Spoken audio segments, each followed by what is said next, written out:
মাত্র 2 মিনিটে সবচেয়ে সহজ নিয়মে শিখে নিন কামিজ কাটা। কামিজটি তৈরির জন্য আমরা কামিজের পিস 2 ভাঁজে বিছিয়ে নিলাম। আপনারা চাইলে গজ কাপড় দিয়েও এটি করতে পারেন। প্রথমেই 2 ভাঁজ কাপড়টিকে মাঝখান থেকে ভাঁজ করে রাখব। এবার ভালো মাপের একটি জামা নিয়ে মাঝখান থেকে ভাঁজ করে বিছানো কাপড়টির উপর রাখব। এক সাইড থেকে সুন্দর করে বিছিয়ে উপরের জামার মাপ ধরে কাপড়টিকে কেটে নিব।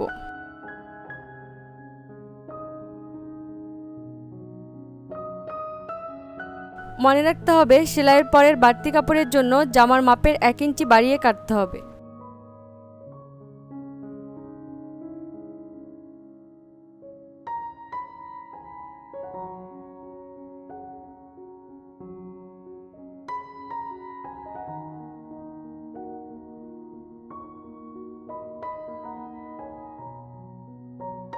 এভাবে সাইড ও গলার কাপড় কাটা হয়ে গেলে পিছনের কাপড় সরিয়ে সামনের গলার কাপড় কাটতে হবে।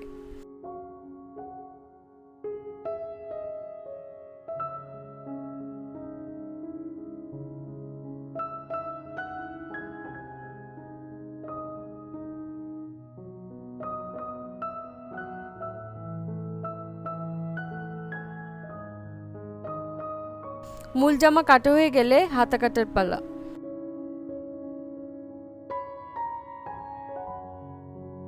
বাড়তি কাপড় বা হাতার পিস 2 ভাঁজে রেখে মাপের জামার হাতার অনুযায়ী কেটে নিতে হবে।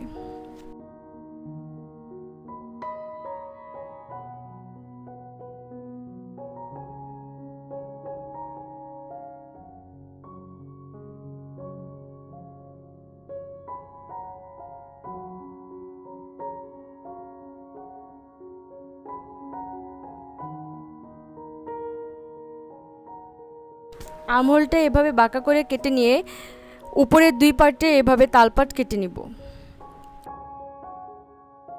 ব্যাস হয়ে গেল কামিজ কাটা। প্রয়োজনীয় সব জামা তৈরির ভিডিও পেতে অপূর্ব ফ্যাশন চ্যানেলটি ভিজিট করুন।